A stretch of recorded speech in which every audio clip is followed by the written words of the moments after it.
السلام عليكم ورحمة الله تعالى وبركاته، مرحبا بكم في نوفيل فيديو. اليوم راح نشارك معاكم المحمر الوهراني ولا المحمر على طريقة الغرب الجزائري باللحم الغنمي واللحم تاع العجل.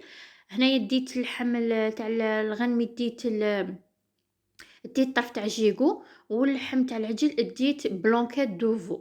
كي تروحوا عند البوشري هكا قولهم اللحم تاع بلانكات دوفو يجي طري. درت البصله تاعي قليتها في شويه تاع الدهن والزيت، زدت عليها الفلفل والملح والزعفران، وهنا كما راكم تشوفوا القرفه. قلبت اللحم غايه حتى اللي تقلى لي مليح على الجهتين، ومن بعد كينا مرقت بالماء السخون كما راه واضح في الفيديو. بالنسبه للماء ما نسقوش فوق اللحم، نقصو منه شويه، زعما ناقص فوق اللحم، ناقص غير شي واحد الان سنتيم هكا صح. هكا تجينا المرقه تاعنا خاطره وثاني كتجي بنينه. هذا هو السر تاع المحمر، ما نديروش فيه الماء بزاف.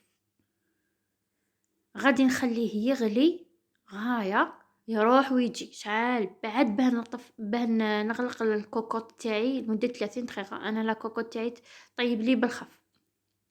على جهه درت الزيت والدهان باه نقلي اللوز اللي كنت ديجا فسخته. انا درت كميه كبيره، عوض 300 غرام. نتوما تنجموا تستغنوا عليه ولا ديروا غير شويه، بصح يعطيه بنه وتجي في الحطه، زعما حطه هميه. هذا المحمر حنا نديروه في الفاتحات، نديروه في الخطوبه. هذا هو الشنا تاعنا تاع الغرب.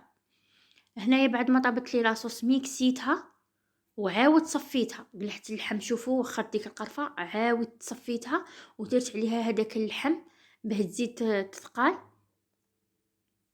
فوالا ها هي اللي خافتها تجيها خفيفه، دير شويه على القرصه، هكا قرصه كيما تاع الملح تاع المايزينا من تكون تقلي في البصل. ها هو خواتاتي، في الاخير نقول لكم مع السلامه والى فيديو قادم ان شاء الله.